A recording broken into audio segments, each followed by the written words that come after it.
Natatakot din ba kayo sa dilim katulad ko? Nagsimula akong matakot sa dilim noong bata pa ako, mula nung naranasan ko yon.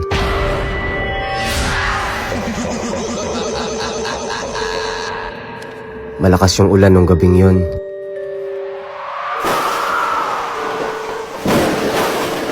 Enzo anak, sara mo yung mga bintana, bilisan mo. Baka pumasok yung tubig dito sa loob ng bahay.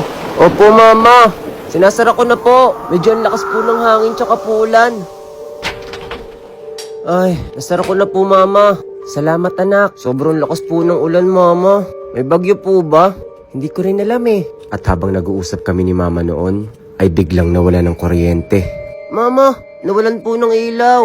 Naku, nawalan pa ng kuryente. Saglit lang anak, kukunin ko lang yung kandila sa kwarto. Kasama po ako. Dito ka na lang. Baka biglang kumatok si papa mo, walang magbukas. Tsak, basang-basa na yun sa ulan. At kinuha na nga ni mama yung kandila dun sa kwarto. Naiwan ako dun sa may sala. Sobrang dilim kaya sinubukan kong sumilip dun sa may bintana. Lakas pa rin ng ulan. Asan na kaya si papa?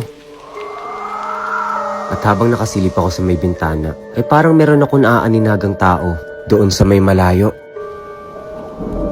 Si Papa ba yun? Parang si Papa yun ah. Bakit nagpapaulan lang siya?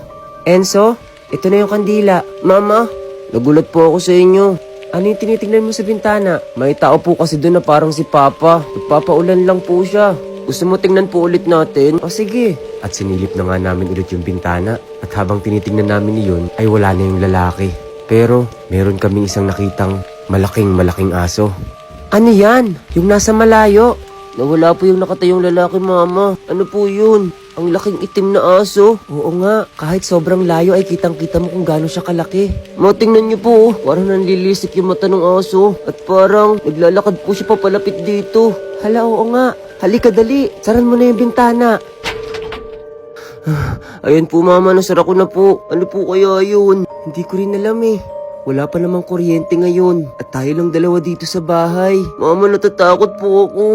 Huwag kang mag-alala anak, andito lang ako. Huwag kang matatakot kapag nandito si mama ha.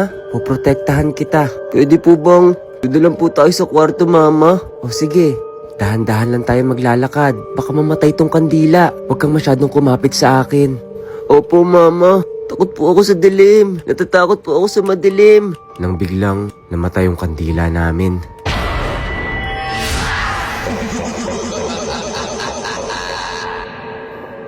Kawa na rin kayo.